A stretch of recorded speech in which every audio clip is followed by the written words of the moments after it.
জানমনিৰ বিয়া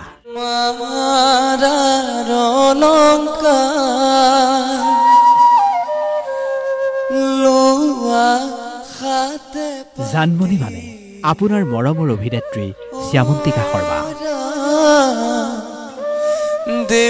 এটা নতুন জীৱনৰ পাতনি মেলাৰ প্ৰাক মুহূৰ্তত এয়া শ্যামন্তিকা শৰ্মা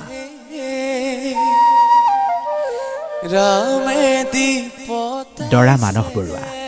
মানস বৰুৱা মানে বিশিষ্ট ছবি পৰিচালক প্ৰয়াত মুনীন বৰুৱাৰ পুত্ৰ মানস বৰুৱাৰ সৈতে যুগ্ম জীৱনৰ পাতনি মেলাৰ প্ৰাক মুহূৰ্তত এয়া গোলাঘাটৰ বৰগছ ৰিজৰ্টত দৰা কইনা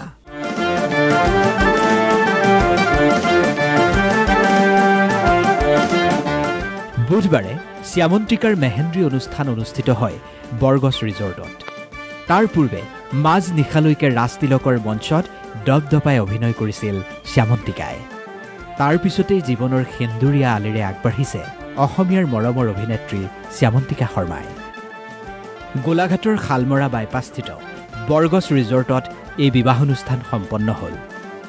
ৰিজৰ্টৰ চৌহদত থকা মন্দিৰত পৰিয়াল আৰু একান্ত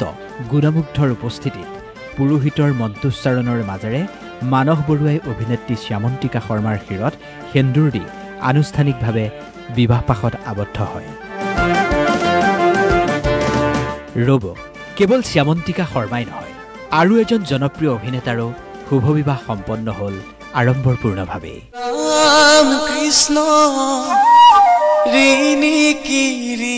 মোহন ওৰফে দীপজ্যোতি কেওট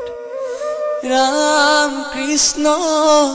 যুগ্ম জীৱনৰ পাতনি মেলিছে দীপজ্যোতি কেওটে মোহনৰ কইনা নগাঁৱৰে ডিফলুৰ বেলেগৰ সংসাৰ দেখো আজি এনিলো মোহন হৈ পেলাই কেকেচা বিয়া খাবলৈ কেকেচা আপোনালোকে জানে কেকেচা বিয়া মণিবৰ লগত বিয়া মানে মই উত্তৰ জড়িত থাকোঁ এতিয়া চবেই মানে ছ'চিয়েল মিডিয়াত কৈছে মোহনৰ বিয়া এতিয়া মোহনে আপোনালোকৰ মোহনে বিয়া পাতিব ওলাইছে নাজানো এলোকেলৰ ল'ৰাটোৱে পিছৰ জীৱনটো কিমান সুচাৰুৰূপে পালন কৰিব পাৰোঁ তথাপি ঈশ্বৰৰ ইচ্ছা ঈশ্বৰৰ ওপৰতে সকলো অৰ্পণ কৰিছোঁ ৰাইজক আশীষ বিচাৰিছোঁ দীপজ্যোতি কেওটৰ বিয়াখনক লৈ অনুৰাগীৰো উৎসাহৰ সীমা নাই